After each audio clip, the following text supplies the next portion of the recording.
Hello students, मैं हूं सिल्केश madam. आप सभी का मेरे इस चैनल में स्वागत है।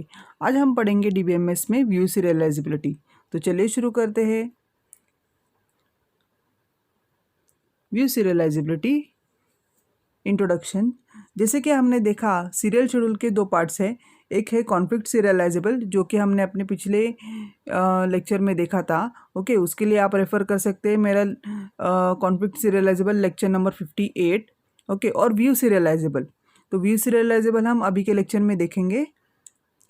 पहले डेफिनेशन देखते हैं। A schedule is called view serializable. कौन सा शेड्यूल व्यू सीरियलाइजेबल होता है?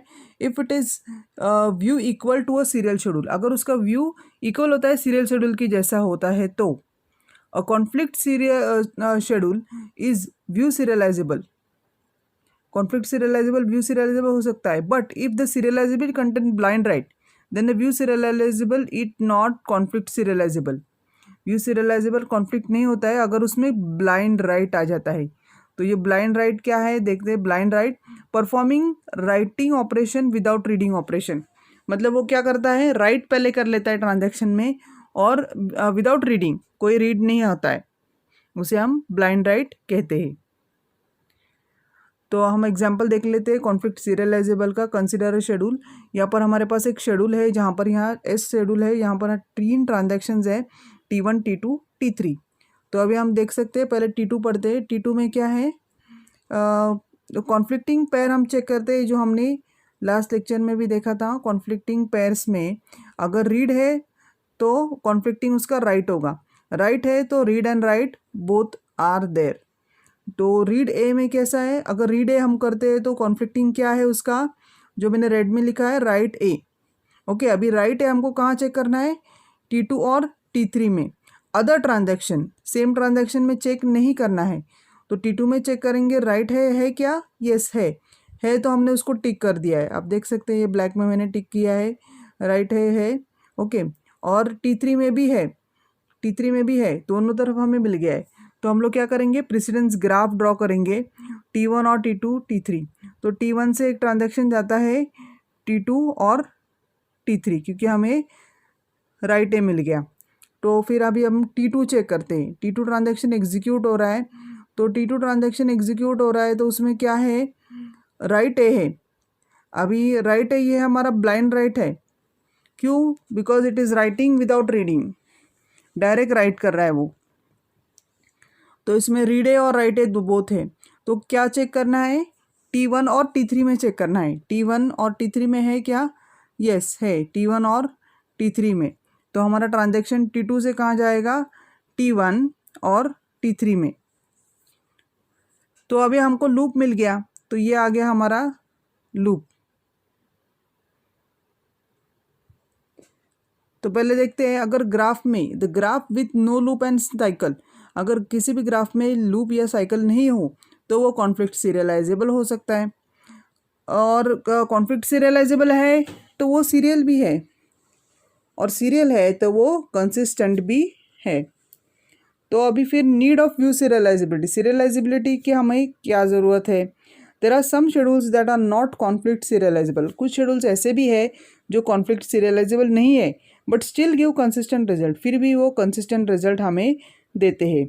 When we got loop in this graph, जैसे कि अभी हमने देखा कि हमको एक लूप मिला ग्राफ में, so it is non conflict serialisable. तो वो क्या है, कॉन्फ्लिक्ट सीरियलाइजेबल अभी वो नहीं होता है क्योंकि हमें लूप मिला है। हमारे कॉन्फ्लिक्ट सीरियलाइजेबल में क्या है कि उसमें लूप नहीं होना चाहिए ग्राफ में।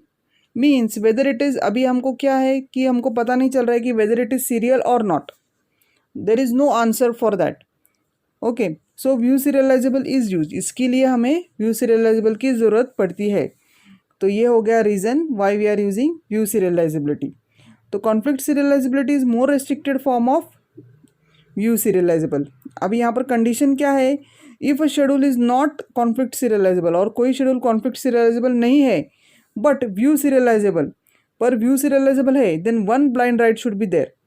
तो ये हमें, ये कंडीशन से हमें पता चलता है कि व्यू सीरियलाइजेबल कैसे गस करना है कि उसमें वन ब्लाइंड राइट ज़रूर होता है, तो उसे हमें पता चलेगा कि वो कॉन्फ्लिक्ट सीरियलाइजेबल नहीं है और वो व्यू सीरियलाइजेबल है।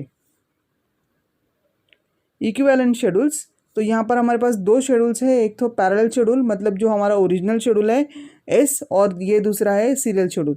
तो पहले पैरेलल शेड्यूल देखते हैं, T1 T2 T3। तो इसमें क्या था, रीड ए, फिर T2 में राइट ए, उसके बाद T1 में दोबारा से राइट ए, और फिर T3 में राइट ए। तो ये इक्विवेलेंट कैसे हो गया, क्योंकि हमने क्या किया है, इसका पोजीशन चेंज कर लिया है। ये क्या कर दिया है, यहाँ पर हमने उसको पोजीशन उसका ऊपर कर दिया, और यहाँ पे क्या कर दिया, इसका T2 में पोजीशन यहाँ पर नीचे कर दिया। तो यहाँ पोजीशन चेंज करने से क्या हो रहा है, तो पहले क्या हो रहा है, यहाँ पर T2 एग्जीक्यूट हो रहा है, फिर T1 एग्जीक्यूट हो रहा है, फिर T2 एग्जीक्यूट है, और फिर T3 एग्जीक्यूट हो रहा है। तो हमको क्या दिख रहा है, T1 T2 और T3। हम लोग ये ग्राफ देख के पता चल सकता है। तो यहाँ पर हमें लूप नहीं मिल रहा है, फिर भी ये इक्विवेलेंट आ रहा है। They are not equal but they are equivalent. Okay, final write की कंसेप्ट क्या है, final write on each data item must match in both the schedules. मतलब क्या है कि यहाँ पर फाइनल राइट कौन कर रहा है, आखिर में कौन एग्जीक्यूट हो रहा है, यहाँ पर T3 एग्जीक्यूट हो रहा है। तो T3 एग्जीक्यूट हो रहा है यहाँ पर भी और यहाँ पर भी। तो T3 अगर एग्जीक्यूट हो रहा है, इसलिए ये हो गया हमारा फाइनल राइट। रिलेशन सीरियलाइजेबल, तो यहाँ पर क्या देख सकते हैं, कॉन्फ्लिक्ट सीरियलाइजेबिलिटी। अगर कॉन्फ्लिक्ट सीरियलाइजेबल है तो वो व्यू सीरियलाइजेबल भी है। ओके, कंसिस्टेंट है, और यहाँ पर इनकंसिस्टेंसी के लिए दिखाया गया है।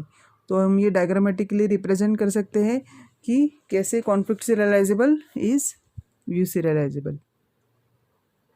और आखिर में चलते हैं समरी की तरफ। एनी गिवन शेड्यूल, अगर कोई भी शेड्यूल हो, अगर वो कॉन्फ्लिक्ट सीरियलाइजेबल है, यस कॉन्फ्लिक्ट सीरियलाइजेबल है, तो वो क्या हो सकता है, वो व्यू सीरियलाइजेबल भी है। अगर वो कॉन्फ्लिक्ट सीरियलाइजेबल नहीं है तो क्या होगा, उसमें एक ब्लाइंड राइट होना चाहिए। अगर ब्लाइंड राइट है, अगर ब्लाइंड राइट नहीं है तो क्या होगा, वो व्यू सीरियलाइजेबल नहीं है। अगर है तो उसको हमको आगे चेक करना पड़ेगा। तो ये हमने देखा आज व्यू सीरियलाइजेबिलिटी के बारे में। तो अगले लेक्चर में हम लोग देखते हैं recoverable schedules. Okay, watch lecture number 60। तो अब तक के लिए थैंक यू, कीप वॉचिंग।